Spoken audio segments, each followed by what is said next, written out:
noticia requiere profundidad. En Notimundo están los protagonistas de la noticia.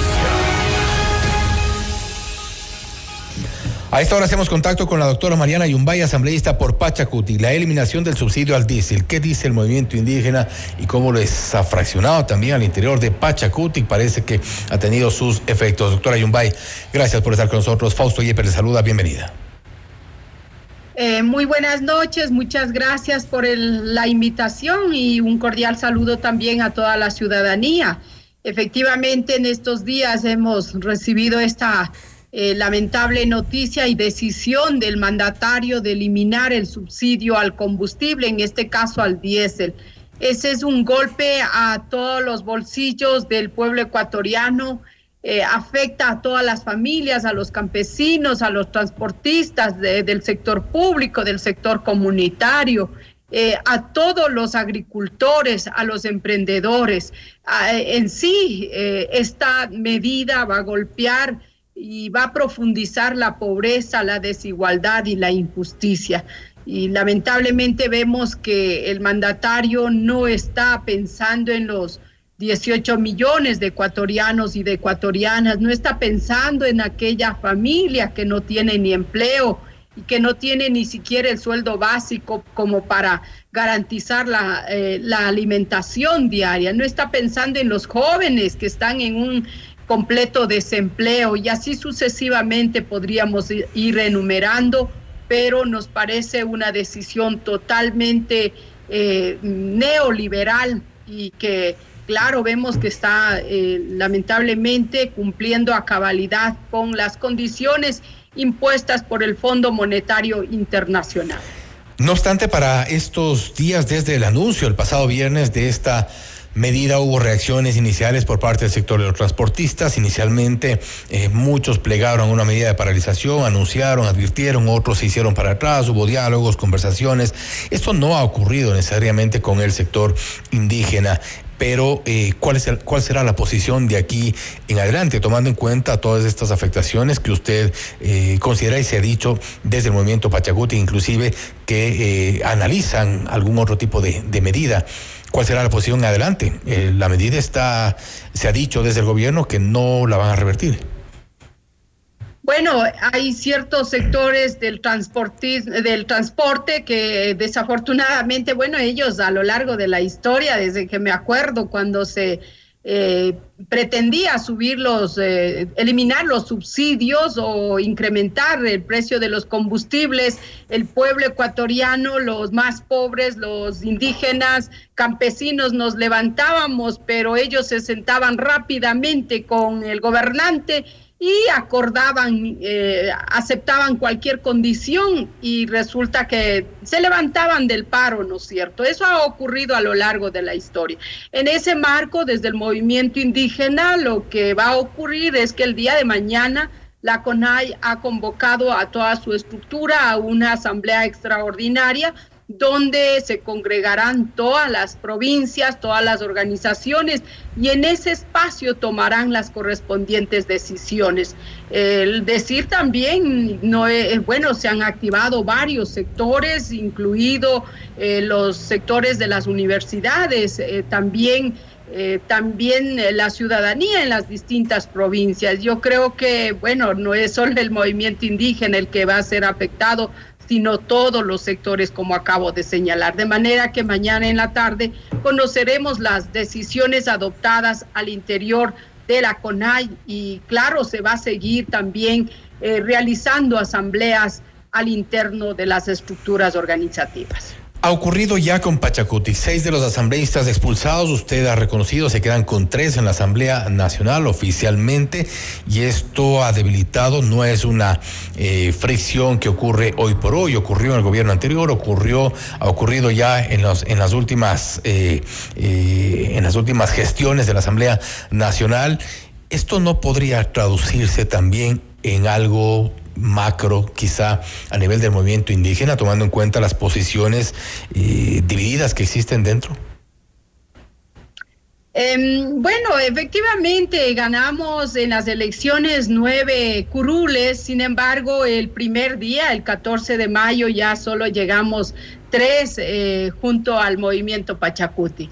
Los 6 desafortunadamente se alinearon con ADN, con el oficialismo y han venido votando con el gobierno y han aprobado las 5 leyes que han sido consideradas totalmente inconstitucionales, violatorias a los derechos humanos y regresivos a los derechos, que constituyen obviamente una vulneración a principios, a garantías y derechos que están consagrados no solo en la Constitución, sino en los instrumentos internacionales. ¿A qué se debe esta alineación de los 6 asambleístas? Los 3, y claro, el Tribunal de Ética del Pachacuti ha tomado la decisión final de separarlos del movimiento.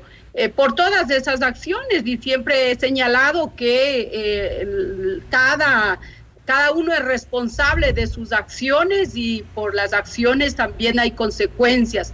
En ese marco, por mi parte, hice todo lo posible, por supuesto, desde un primer momento, siempre hablábamos con los 9, les decíamos que es necesario mantenernos unidos y luchar por esta agenda legislativa que la habíamos trabajado y también defender los derechos de la naturaleza, de los pueblos, de las nacionalidades, defender el derecho a la salud, a la educación. Habían líneas rojas, como por ejemplo no íbamos jamás a apoyar leyes que generen la privatización, y la ley de áreas protegidas al final también se abre la puerta hacia la privatización, y en ese marco ellos han actuado desafortunadamente lejos de los principios, doctora, y de los postulados.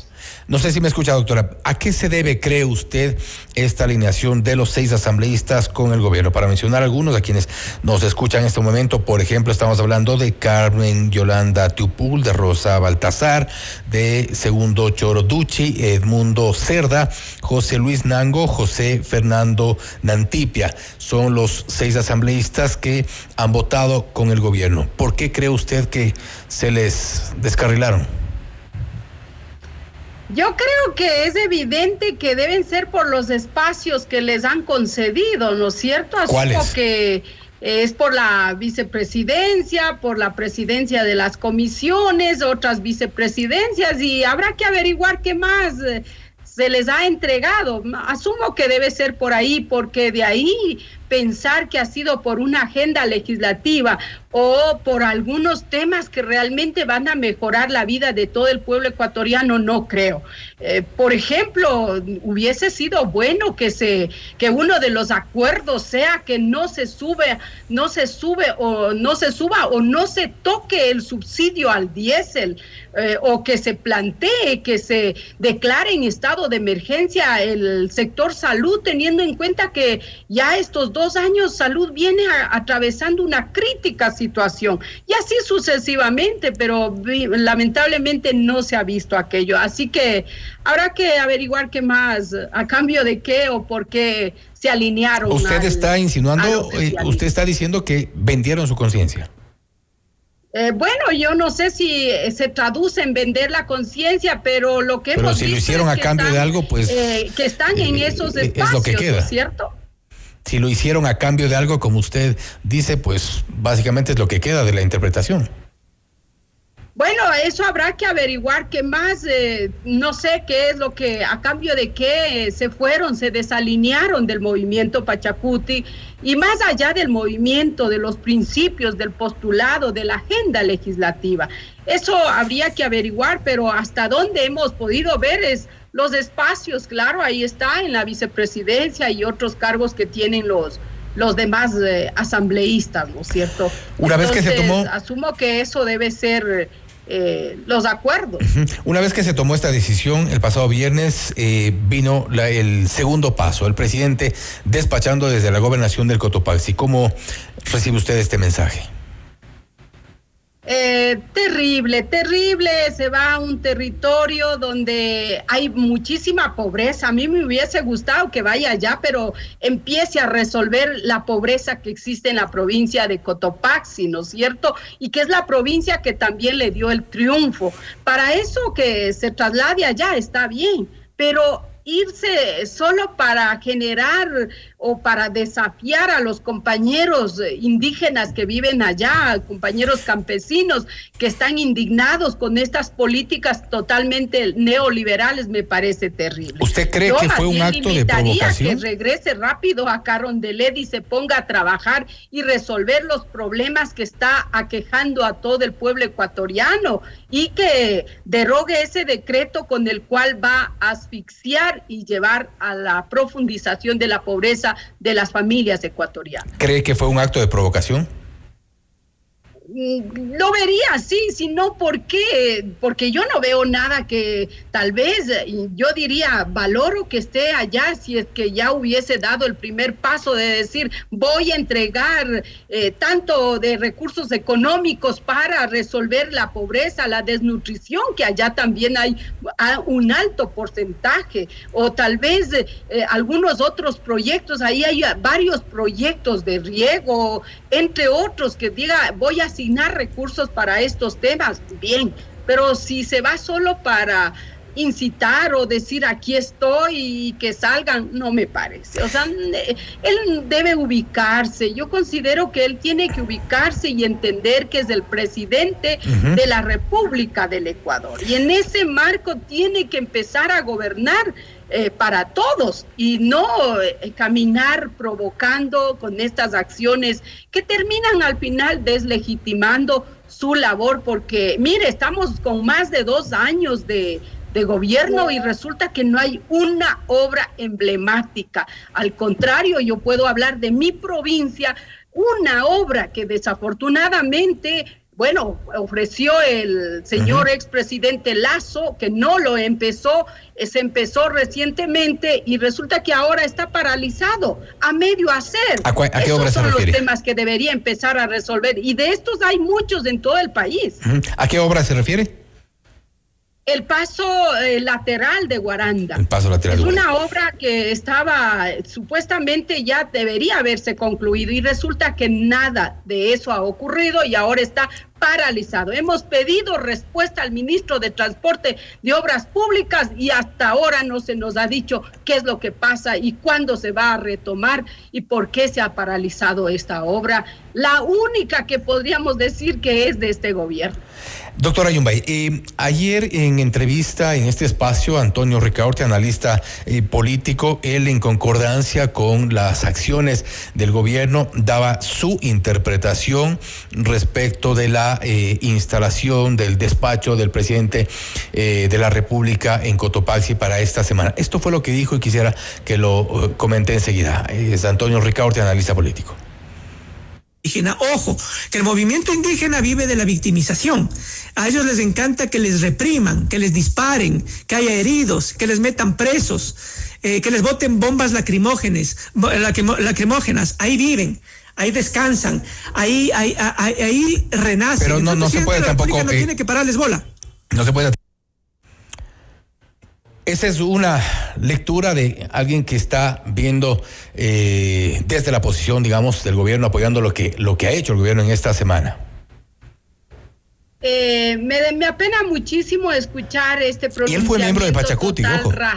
Totalmente racista, retrógrada, y me apena mucho porque le conozco a Antonio. Y él fue parte de las filas de Pachacuti. Y me da una vergüenza también porque él fue, gracias al Pachacuti, llegó a ser concejal de Quito, o sea, y son esa gente que desafortunadamente, después de haberse servido, cuestionan y dicen, me hubiese gustado que cuando se le proponía ser candidato digan, no, sabe que los indígenas y el Pachacuti piensan así y es lo que son, ¿no es cierto? Me parece terrible, es distinto hablar desde la comodidad cuando no se conoce la situación real en que viven los pueblos indígenas, los campesinos y también los no indígenas o mestizos blancos que viven en la pobreza. Entonces, me parece terrible. Yo creo que le invitaría a Antonio que recorra la provincia. Le invito a Simiatu, una de las parroquias totalmente olvidadas de mi provincia,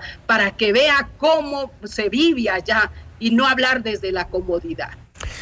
Llamó la atención precisamente por lo que usted menciona, porque él fue parte de las filas de Pachacutic y un poco esta visión ahora completamente del otro lado, me quedó un poco sonando, por eso yo quería su interpretación.